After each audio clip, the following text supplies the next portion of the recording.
Parece que a quase totalidade dos brasileiros considera que democracia é só votar. E se eu dissesse que, no Brasil, o voto virou um ritual para mascarar um sistema opressor da liberdade individual, que pune o mérito e canoniza a pobreza? Neste vídeo, vamos mostrar como a democracia brasileira foi sequestrada por uma moralidade igualitarista, e por que só retornaremos ao caminho do progresso quando entendermos essa farsa. Quando falamos em democracia, não estamos falando apenas de votos, urnas ou eleições. Democracia verdadeira vai muito além do ato de votar. Ela, antes de tudo, se fundamenta no respeito à autodeterminação e ao mérito individual. O direito inviolável de conduzir a própria vida, fazer escolhas livres, criar, assumir responsabilidades e prosperar com base no próprio mérito. Em uma sociedade verdadeiramente livre, cada indivíduo deve ser responsável por seus próprios atos e escolhas. A única virtude indispensável para a coletividade, que limita a liberdade, é a honestidade recíproca, o compromisso mútuo de agir com verdade e integridade. Sem esse pacto básico, a confiança se dissolve, o convívio social enfraquece e a liberdade se transforma em caos. Democracia verdadeira é o respeito à liberdade individual e à autodeterminação, combinados à valorização do mérito e à proteção pelo princípio da igualdade perante a lei. É reconhecer que pessoas diferentes, com talentos, interesses, esforços e oportunidades distintos, naturalmente alcançarão resultados distintos, e que esses resultados devem ser respeitados, preservados e protegidos. No Brasil, esses princípios foram distorcidos, relativizados, em nome de uma justiça social católica. A autodeterminação é desprezada, o mérito é punido, e a igualdade legal virou, praticamente, fachada. Essa mentalidade não surgiu do nada. Ela tem raízes em uma cultura que, há séculos, vê a liberdade individual com desconfiança, o mérito com suspeita e a prosperidade com culpa e suspeição. Sob a influência da tradição católica, a desigualdade econômica passou a ser vista como o pecado original do capitalismo. A partir desse dogma, defende-se que o Estado, no papel de justiceiro, impõe à força uma igualdade material artificial. Esse raciocínio distorcido destrói as bases de uma sociedade realmente livre e transforma inveja e ressentimento em políticas públicas. O tributo sobre herança, sabe quanto é no Brasil? A alíquota média? 3,9%. Eu vou aumentar. Não há nenhuma providência de tributação mais progressiva sobre os grandes patrimônios e as rendas, que é o mais grave defeito do modelo tributário brasileiro. Ou lucros e dividendos empresariais. Eu não estou falando de cobrar da empresa trabalhando e produzindo, não. O lucro que sai da empresa para o bolso do empresário, eu vou cobrar. Como eu, de profunda formação cristã, compreendo. A Constituição de 1824, no Brasil, obrigou que o povo brasileiro fosse católico. Sob um discurso de solidariedade e justiça social, persiste uma ideologia que sufoca a liberdade individual, desvaloriza o mérito e expande o Estado sobre os cidadãos. Vou propor um imposto sobre grandes fortunas de 0,5% a 1,5% sobre os patrimônios na pessoa física maiores do que 20 milhões de reais. Tu declara um patrimônio de 3 milhões e tal, e já falou várias vezes... Que eu não tenho, tá? Não se engane, o socialismo católico não é caridade, é controle, e ataque à propriedade privada sob o manto da tributação justiceira fiscal católica. Nesse ambiente corrompido pela tradição católica, a desonestidade intelectual não é percebida, pois o sucesso pessoal é visto com antipatia, enquanto a intervenção abusiva do Estado é celebrada como sinal de justiça. O Brasil construiu uma democracia mutilada, eleitoral na aparência, mas inimiga da liberdade real. Aqui se vota, mas não se respeita a livre iniciativa. Fala-se em justiça social, mas sufoca-se o mérito, a autodeterminação, a responsabilidade pessoal, os resultados desiguais e o sucesso, especialmente o econômico, seja ele qual for. A ausência de uma educação econômica, filosófica e histórica sólida abriu espaço para narrativas moralistas de viés católico que demonizam a riqueza e canonizam a pobreza. Essa visão transforma o rico em vilão social, enquanto absolve tanto o Estado ineficiente e corrupto quanto instituições religiosas privilegiadas pelo acúmulo patrimonial e pela imunidade tributária. É que nós somos herdeiros de uma teologia medieval que demonizou o dinheiro e as finanças. Sim. A doutrina católica e sua filosofia social ao longo dos séculos construíram uma narrativa segundo a qual a riqueza é sinal de pecado ou avareza. Isso se manifesta na forma como a riqueza é percebida. Toda riqueza que não pertence à igreja é vista com suspeita, como fruto da exploração, de ganância ou de injustiça. No Brasil, por trás de quase toda grande fortuna, tem um ou muitos grandes crimes. A condenação moral da riqueza, sustentada por uma lógica coletivista comparável ao racismo, já se naturalizou no inconsciente coletivo brasileiro, e o mais grave é que quase ninguém percebe. Sem saber, milhões repetem a velha catequese católica contra a liberdade econômica, disfarçada de discurso moderno sobre justiça social. Os ricos passam a ser vistos como devedores morais pela existência da pobreza, que, por sua vez, é tratada como um título de crédito sobre o patrimônio dos mais prósperos, rotulados de privilegiados. No vácuo de conhecimento crítico, essa visão se impõe como verdade absoluta, transformando a figura do rico em um vilão social, exceto quando essa riqueza é acumulada pelo Vaticano, que, paradoxalmente, goza de imunidade tributária e moral mesmo sendo um dos maiores acumuladores patrimoniais do mundo. Diferentes vozes críticas asseguram que a Igreja acumula em ouro o maior tesouro do mundo.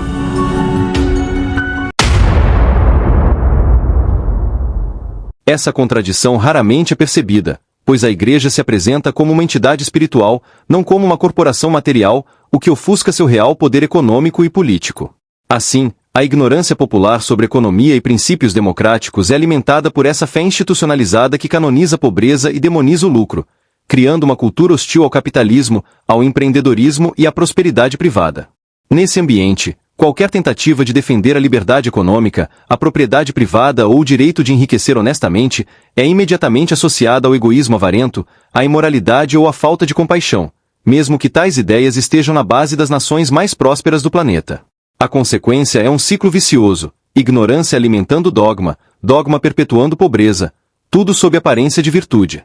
Uma das faces dessa ignorância é que a maioria dos brasileiros, por desconhecer o verdadeiro significado da democracia, sabe apenas repetir slogans vazios, como se bastasse invocar a vontade do povo para justificar decisões que ignoram os princípios democráticos e esmagam o individualismo. Se a democracia tem algum sentido, é que na democracia o que vale é a vontade do povo. Democracia significa o governo do povo. Então o povo é que é o soberano na questão da democracia. Essa visão distorcida, moldada pela tradição católica, reduz a democracia a um simples plebiscito, ignorando seus fundamentos filosóficos. Democracia verdadeira significa respeito aos direitos individuais, proteção ao mérito e à autodeterminação, e aplicação imparcial da lei para todos, independentemente de riqueza, origem ou crença. Enquanto a verdade é ignorada, quem gera riqueza, investe, arrisca e inova é punido por impostos e burocracia. Ao mesmo tempo, a elite político-burocrática, que controla a narrativa, se apresenta como justiceira social e defensora dos fracos e oprimidos pelo capitalismo. Essa inversão moral impede o Brasil de adotar as práticas que fizeram outras nações prosperar: liberdade econômica, respeito ao mérito e autodeterminação, igualdade perante a lei e na tributação, sem os ajustes igualitários justiceiros de viés católico, e um governo limitado ao indispensável. Democracia não é apenas governo da maioria. Democracia real significa limitar o poder da maioria para proteger direitos individuais, propriedade privada e liberdade econômica. Sem isso, o voto se torna um simples ritual e a democracia, ilusão coletiva. Enquanto o país não romper com essa herança cultural católica que demoniza a liberdade individual e glorifica a igualdade forçada, continuará preso ao atraso. Um país que pune o mérito, o sucesso e confisca heranças não é democrático. É autoritário de viés católico com verniz eleitoral democrático. A ideia de que a riqueza é um bolo a ser dividido é um mito de uma cultura medieval. Na realidade, a riqueza é criada continuamente. Surge quando indivíduos empreendem, combinam recursos, talento e esforço para gerar bens e serviços valorizados pelos consumidores. Trata-se de um processo voluntário, no qual produtor e consumidor trocam utilidades que beneficiam ambos. Não é exploração, é cooperação. Com base nas últimas informações, nós temos 69 bilionários no Brasil. Quando soma todo o patrimônio desses caras, nós temos 1,2 trilhão de reais. É muito dinheiro. Esse dinheiro não está no bolso do bilionário, né? Até porque o bilionário empreende Vamos pegar como exemplo o dono da Havan. Não tem o dinheiro no bolso. O dinheiro dele está em mais de 170 megalojas. Ele emprega 22 mil colaboradores. Então o dinheiro está no estoque, no prédio, no caminhão, no equipamento, no avião. Mas vamos dizer que nós não vamos taxar os empresários. Nós vamos vender todos os patrimônios, vender os terrenos, vender tudo. Vamos pegar 1,2 trilhão para resolver o problema do país. Só tem um detalhe. Eu não sei se você sabe, mas a máquina pública custa por ano 5,5 trilhões. Portanto, se pegarmos todo, não é taxar não, eu estou falando pegar todo o patrimônio dos bilionários, a gente não conseguiria chegar no final de março, ainda teríamos todos os meses de um ano apenas. Só que a partir daí não teremos mais os bilionários. E no último levantamento, 70% dessa arrecadação vem das 1.000 grandes empresas que são dos bilionários. Portanto, eu posso te afirmar que o problema não está aqui em quem gera emprego, quem gera riqueza. Imposto, eu gero para o Brasil por ano alguma coisa da ordem de 2 milhões de reais. Eu pago imposto pra caramba e tudo que poderia dar algum tipo de estabilidade ou segurança para minha família eu pago em dobro. Por quê? A educação pública não tem qualidade. Eu pago escola privada para meus filhos. A saúde pública tem qualidade, só não tem dignidade. Eu pago saúde privada. A segurança pública não funciona. Então eu moro num condomínio que é blindado, meu carro é blindado. É uma fortuna que eu gasto além dos impostos. Quase 60% da minha renda vai em uma combinação de tributação e proteção contra os desequilíbrios gerados por um país de infraestrutura ruim. Vai chegar uma hora que não se sustenta. Quantas mentes brilhantes já não foram para fora do país? Não é porque foram buscar uma vida melhor, foram fugir de uma vida pior. Fala, o Brasil é um país pobre, não é. Toma 40% do que se produz, tudo que se produz aqui. Vai para uma caixa preta que tritura e não gera benefício para o povo, né? É um grande equívoco imaginar que o rico rentista não contribui para a sociedade. O capital que ele investe sustenta empresas, pesquisa, inovação e crédito, impulsionando a economia real. Sem esse investimento, não haveria fábricas, tecnologia, novos negócios nem empregos para milhões de pessoas. A renda passiva não é inatividade. É combustível para a criação de riqueza. Gente vivendo cada vez mais rico sem produzir um copo, sem produzir uma garrafa d'água, vivendo de especulação. Se riqueza fosse proporcional ao esforço físico, os mais extenuados seriam os mais ricos. Mas não é assim. A verdadeira riqueza nasce da capacidade de criar valor em um ambiente competitivo, de coordenar recursos, talentos, risco e inovação. Ser rico envolve múltiplas variáveis, muitas fora do controle e no campo do insondável e imprevisível. Um empreendedor que desenvolve um negócio lucrativo em grande escala para milhares de pessoas não se apropria de riqueza, ele a gera. Confundir renda passiva com algo imerecido, ou capital com roubo, é tão equivocado quanto dizer que o maestro rouba a música da orquestra, ignorando que ele coordena, organiza e potencializa talentos. A prosperidade só floresce onde há liberdade para ser diferente. Sem liberdade individual, sem respeito ao mérito, à autodeterminação, a possibilidade de enriquecer, as desigualdades legítimas de resultados e a proteção da propriedade privada, a democracia se transforma em fachada. Sobra apenas controle moral e dependência do Estado. A verdadeira democracia é incompatível com o igualitarismo forçado. Ela nasce do respeito às diferenças e da proteção das liberdades.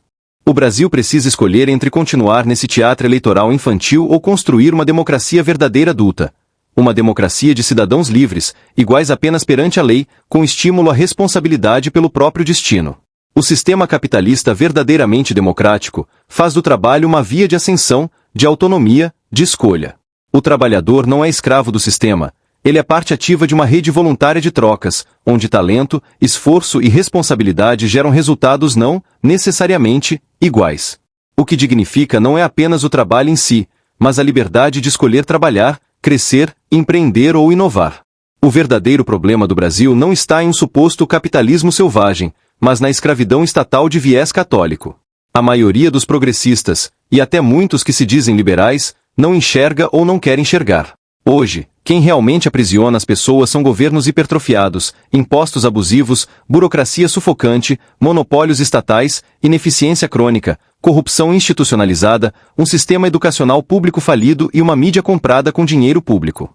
São exatamente esses mecanismos que os progressistas defendem ampliar, fortalecendo o Estado e enfraquecendo o cidadão. Enquanto no capitalismo, o mérito é uma via de saída. No coletivismo de viés católico, a única dignidade possível é a submissão à autoridade que distribui o que tomou dos outros. A escolha entre essas duas visões diz muito mais sobre quem quer libertar o indivíduo e quem quer controlá-lo de fato. Eu tenho uma proposta de cobrar um imposto muito moderado. Eu proponho que se cobre apenas 0,5%, ou seja, 50 centavos de cada 100 reais. Sabe quantas pessoas eu alcanço com esse tributo? 58 mil brasileiros em 210 milhões de habitantes. No Brasil, o verdadeiro ideal democrático foi sequestrado por uma mentalidade coletivista de raiz católica, que enxerga a desigualdade como pecado, o sucesso como suspeito e a riqueza como culpa moral. Num país desigual como o Brasil, ser rico, tiro não, é pecado. Se os ricos não fossem essenciais para gerar riqueza, países que os expropriaram ou expulsaram, como Cuba e Venezuela, seriam prósperos. Mas o que se vê é miséria, escassez e estagnação. A Coreia do Norte e a Coreia do Sul são dois países com muitas diferenças. Em 2020, o PIB da Coreia do Norte foi estimado em cerca de 18 bilhões de dólares, enquanto o da Coreia do Sul foi de mais de 1,6 trilhão de dólares, quase 90 vezes maior. As diferenças entre os dois países vão além da economia e das questões nucleares. A Coreia do Norte é conhecida por ter um regime político fechado e repressivo, enquanto a Coreia do Sul é uma democracia vibrante e aberta. No Brasil democrático de viés católico, a economia não se pauta por análises racionais baseadas em resultados concretos, em evidências empíricas, mas por uma ética justiceira de matriz católica, que enxerga a riqueza como pecado e o sucesso como exploração. Um entregador de aplicativo paga 4% de PVA numa moto e o dono de jatinho, de iate, de lancha e de helicóptero não paga nada. A cultura brasileira, deformada por uma tradição católica maniqueísta, que associa sucesso à culpa e impõe um igualitarismo artificial, tornou-se terreno fértil para a manipulação de ignorantes e oportunistas, tanto dentro quanto fora da política. Desde o nascimento, cada ser humano era ensinado a se sentir imperfeito, pecador, necessitado de perdão. A religião criava o problema e, ao mesmo tempo, vendia a solução. Não havia escapatória.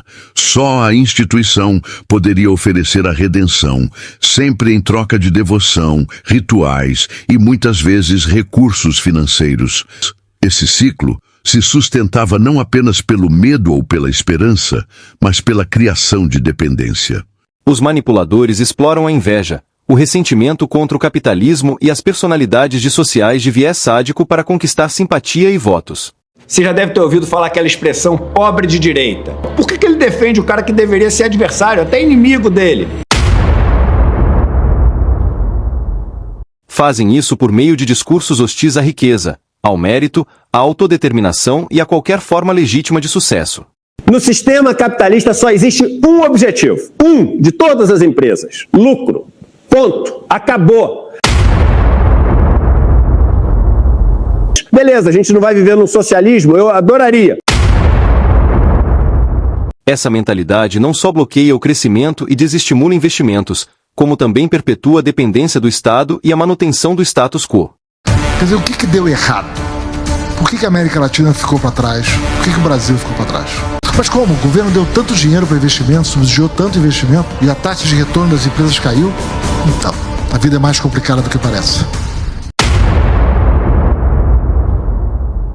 Exibir a pobreza para atacar o capitalismo é como mostrar pacientes terminais para condenar a medicina. Um equívoco lógico.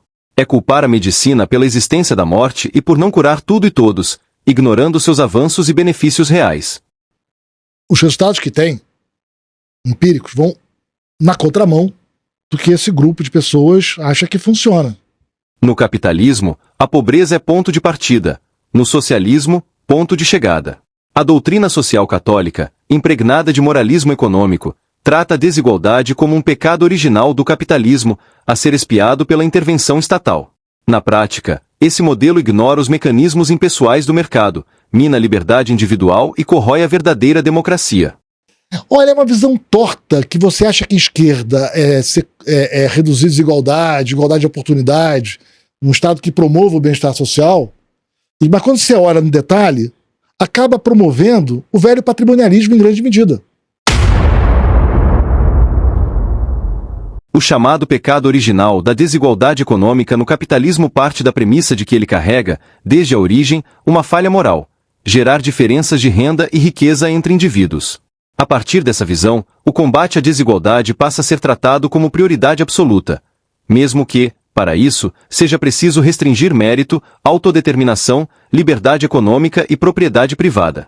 Preciso que a gente coloque a luta contra a desigualdade, sabe, como no topo das nossas preferências para lutar. Apontar para a desigualdade como causa de problemas sociais é como culpar a sombra pelo frio. Confiar no governo para gerar prosperidade é como confiar no pirata para proteger o tesouro. Estado que protege demais vira carcereiro. A cela é coletiva, mas a liberdade e o poder se tornam exclusivos. O justiceiro social de viés católico é como um juiz de futebol que destrói o jogo fraudando para o lado mais fraco.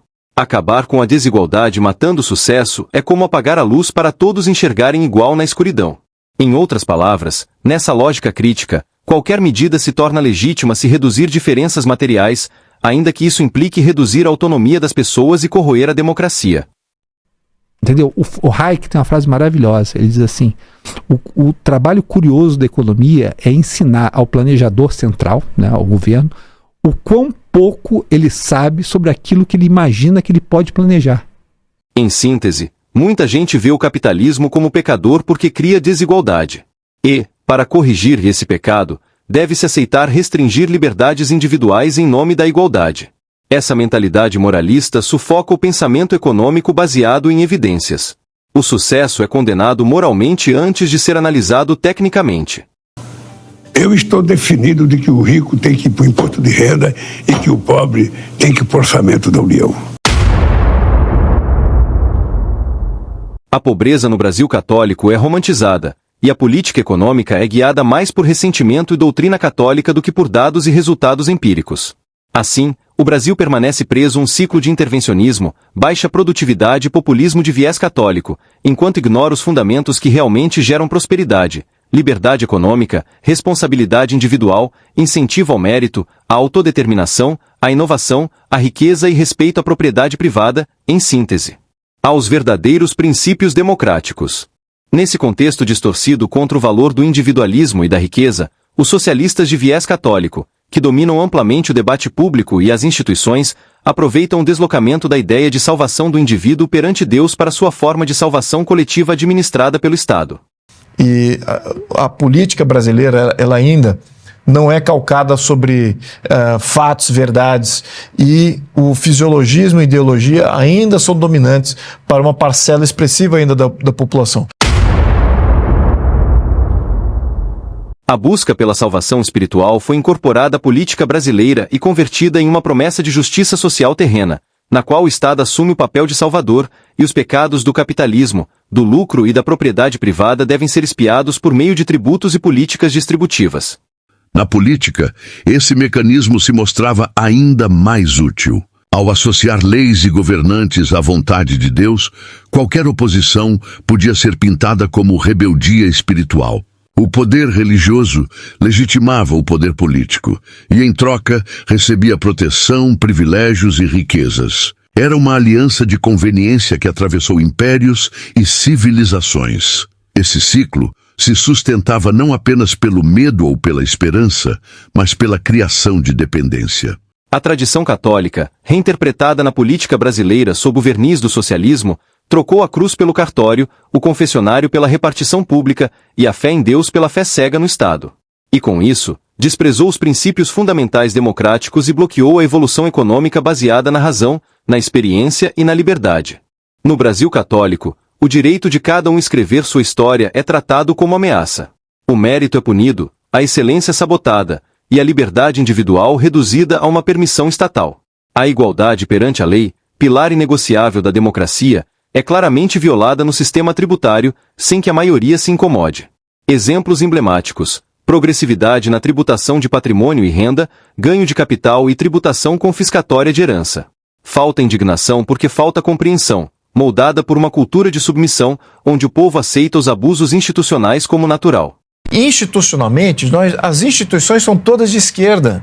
A máquina pública ela já vai para a esquerda. As leis, as políticas públicas, as normas, todas são direcionadas para a esquerda. Enquanto isso, a justiça age seletivamente, o Estado protege corporações e castas privilegiadas em detrimento do cidadão comum, e a riqueza é tratada como heresia, punida com impostos, burocracia e humilhação moral. Todos os sistemas que temos hoje são sistemas de domínio e controle, e remoção de renda, propriedade e oportunidade da sociedade. É isso que temos. Ao longo da história do Brasil, e de boa parte do Ocidente, a religião católica não foi apenas uma doutrina espiritual. Ela funcionou como um mecanismo de controle social extremamente eficaz para manter o poder político. Ao pregar obediência, humildade e culpa permanente, a Igreja consolidou valores que enfraquecem o pensamento crítico e reforçam a autoridade dos governantes. O pecado transformou-se em ferramenta para controlar comportamentos. A promessa de perdão virou instrumento para moldar consciências. Sob a influência da tradição católica, leis, costumes e políticas públicas foram construídas para servir a estruturas de poder, não ao indivíduo. O resultado foi uma população condicionada a obedecer antes de questionar, aceitar antes de pensar, culpar-se antes de responsabilizar os líderes. Liberdade, pensamento crítico e autonomia foram tratados como ameaças. A tradição católica exerceu um papel decisivo na deformação da democracia brasileira, convertendo-a em uma verdadeira ditadura da maioria, estúpida, invejosa, ressentida e corrupta. Em vez de garantir a liberdade do indivíduo contra os abusos do coletivo, o sistema passou a blindar o coletivo contra o mérito, o pensamento crítico, a autodeterminação e o desejo de autonomia. O individualismo, antissinal de responsabilidade e liberdade, transformou-se em ofensa, a independência em ameaça. Assim, consolidou-se um regime político de controle e submissão, no qual o cidadão desejoso de liberdade tornou-se um inimigo a ser neutralizado. Por trás da promessa de pertencimento existe um preço silencioso, a renúncia à liberdade de questionar. Nesse ambiente, atacar a riqueza passou a ser tratado como virtude. Movidos por uma moral justiceira e igualitarista, invejosos, ressentidos e personalidades dissociais, marcadas por sadismo e grandiosidade patológica, utilizam um discurso benevolente coletivista e grandioso para sufocar o individualismo libertador e corroer os valores que sustentam a liberdade. Se quisermos um país moderno, precisamos compreender esse mecanismo e romper, de forma clara, a confusão entre fé pessoal e controle político. Só assim a espiritualidade deixará de ser instrumento de dominação e passará a ser escolha íntima, livre de manipulação estatal ou ideológica. Por séculos, a promessa da religião foi estabilidade, regras fixas, respostas prontas, um manual para a vida. Mas estabilidade também significa resistência a qualquer mudança. E quando o mundo inteiro se transforma, da ciência à medicina, da comunicação às relações humanas, manter dogmas inalterados se torna uma bomba-relógio prestes a explodir em conflito. O mais perigoso não é apenas a interferência direta em governos ou escolas, mas o que acontece dentro da mente das pessoas. Desde cedo, muitos são ensinados a não questionar, a aceitar que a verdade vem de uma autoridade superior e que pensar diferente é pecado. Isso destrói a curiosidade natural e cria gerações que repetem dogmas como herança, sem perceber o peso dessa submissão intelectual. Enquanto o povo brasileiro permanecer nesse transe político-moral, anestesiado pelo torpor dogmático católico, em que ignorância e torpeza se travestem de virtude, continuará servo, não cidadão.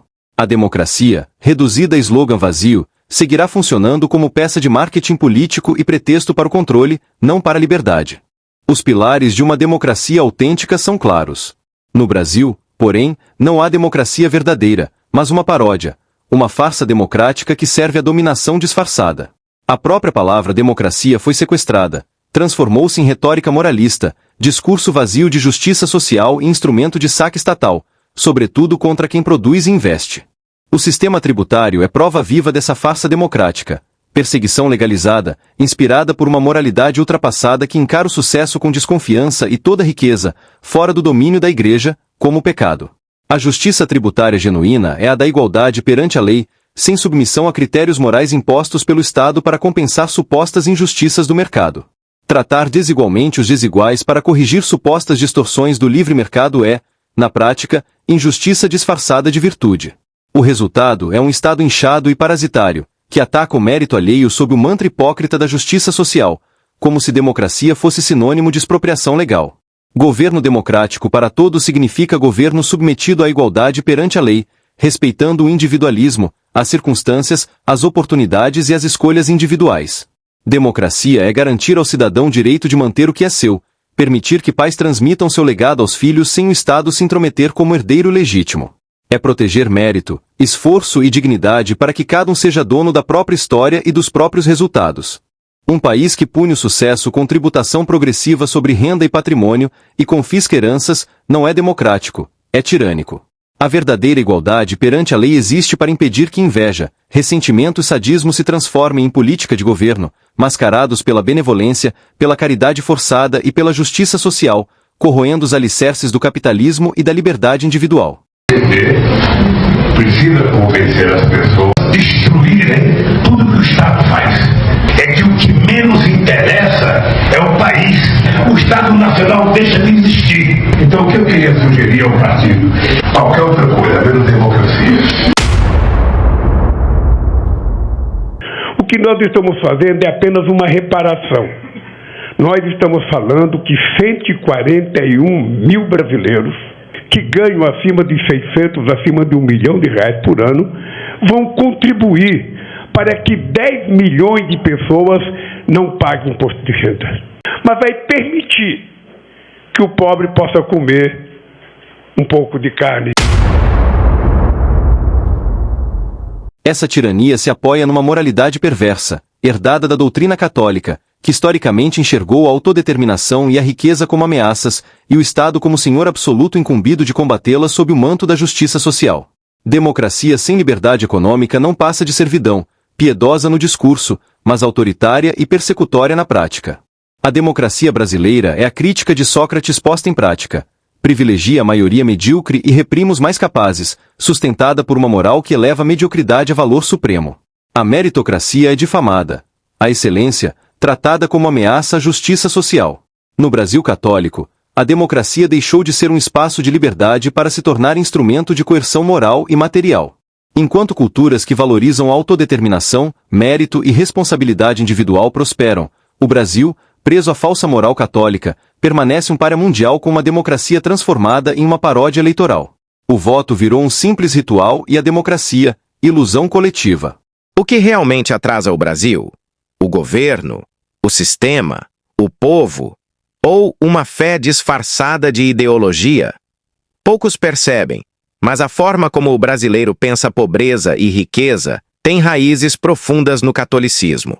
Durante séculos, a Igreja ensinou que o pobre é mais puro, que o sofrimento purifica, que o rico só pode ser salvo se renunciar à sua riqueza, ou, ao menos, se sentir culpado por tê-la. Isso se enraizou profundamente na cultura brasileira. O pobre é visto como vítima inocente, o rico como culpado por existir. A desigualdade virou pecado.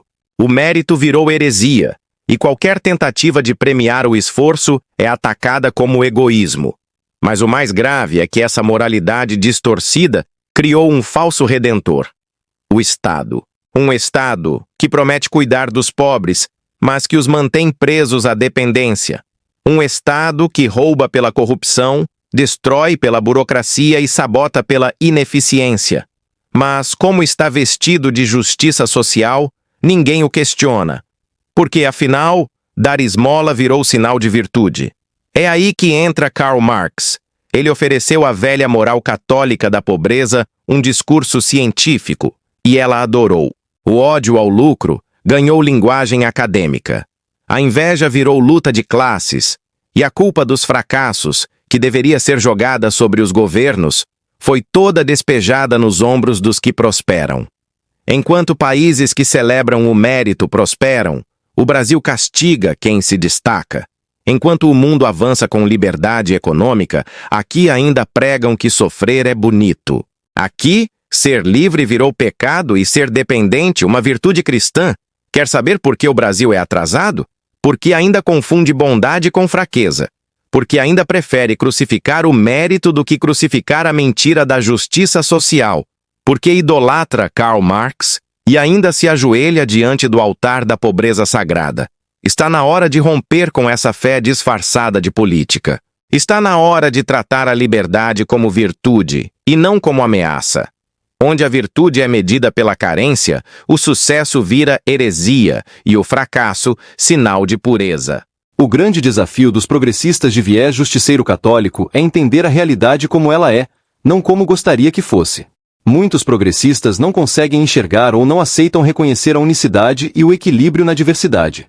Tentam moldar a sociedade inteira a partir de abstrações ideológicas, ignorando as limitações impostas pela realidade. O resultado é uma visão distorcida onde, em vez de aceitarem as diferenças como algo natural e saudável, desejam nivelar todos por baixo em nome de uma igualdade artificial. Essa postura não nasce apenas da ignorância, mas, principalmente, da inveja, do ressentimento contra o capitalismo e muitas vezes, de personalidades desequilibradas que se alimentam do caos, do ódio e do controle. Sem aceitar a diversidade real e sem equilibrar sonho com realidade, qualquer projeto político desmorona em frustração e autoritarismo. O Brasil precisa defender a liberdade, o mérito e a responsabilidade como pilares do seu futuro, e abandonar de vez as ilusões igualitaristas que só produzem atraso. A igualdade forçada sufoca a liberdade e sabota o progresso. Não há democracia real sem o direito de se destacar, com honestidade, pela competição. Destacar-se virou pecado no Brasil. Prosperidade exige respeito à autodeterminação, liberdade para ser diferente e aceitar desigualdades justas. Caridade forçada e redistribuição movida por inveja, ressentimento ou sadismo perpetuam pobreza. A justiça social católica, ao atacar a riqueza, sabota o futuro. Romper com a herança cultural igualitarista é essencial para uma democracia verdadeira. Salvar o Brasil exige não apenas medidas técnicas, mas também estabilidade institucional, racionalidade política, segurança jurídica e política econômica com respeito e estímulo à autodeterminação e ao mérito. Militantes ignorantes, desequilibrados e incompetentes distorcem as prioridades nacionais, transformando a política em refém de agendas ideológicas confusas e moralistas, de viés católico, sem qualquer base empírica. Meritocracia tratada como privilégio e lucro como pecado destrói a base moral do mercado. Combater esse populismo é vital para a prosperidade. Incompetência travestida de justiça social e igualitarismo imposto são obstáculos éticos à recuperação econômica, política e social. Não há solução tecnocrática sem enfrentar o colapso cultural e moral. Ignorar a cultura corrompida pela tradição católica é tecnicamente e moralmente inadmissível. A recuperação verdadeira só começará quando os falsos moralistas de viés católico perderem o poder de ditar o debate público. Só assim o Brasil será uma democracia fundada em liberdade, mérito e responsabilidade. Quando eu cheguei na Coreia, eu cheguei à noite lá na Coreia. E eu, indo de táxi pro centro, eu via um monte de luzes vermelhas pela cidade toda. Aí eu perguntei pro coreano, eu disse, o que é essa monte de luz vermelha? Eles são igrejas anglicanas. E aqui se prega a riqueza, o trabalho. Quanto mais a pessoa fica rica, mais dádiva de Deus recebe. Eu disse, porra, é engraçado, né? Lá no Brasil é ao contrário. É mais fácil um camelo entrar no buraco da agulha do que um rico entrar no reino de Deus.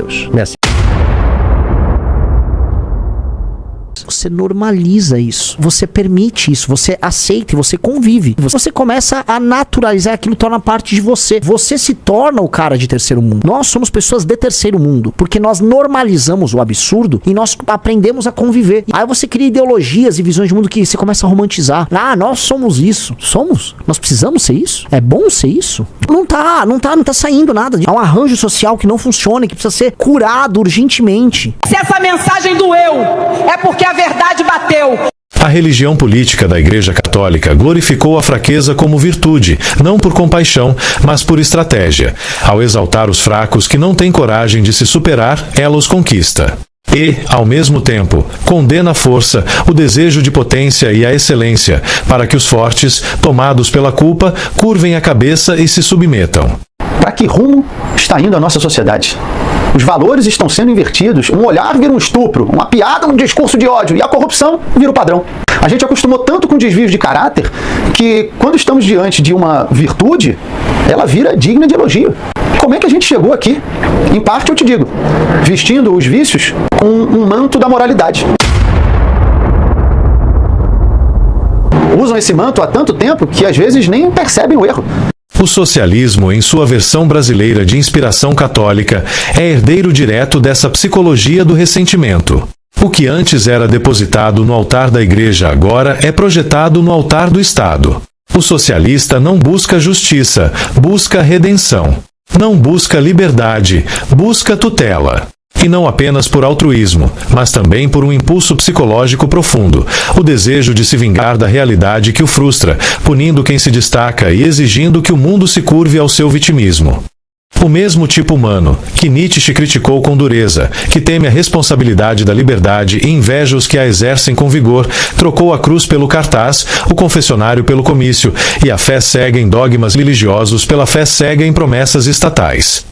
Em ambos os casos, o que está em jogo não é a justiça ou o bem comum. É a tentativa de transformar ressentimento em doutrina, fracasso em moral e mediocridade em ideal político. Abra os olhos enquanto há tempo. Nem todos que olham realmente veem.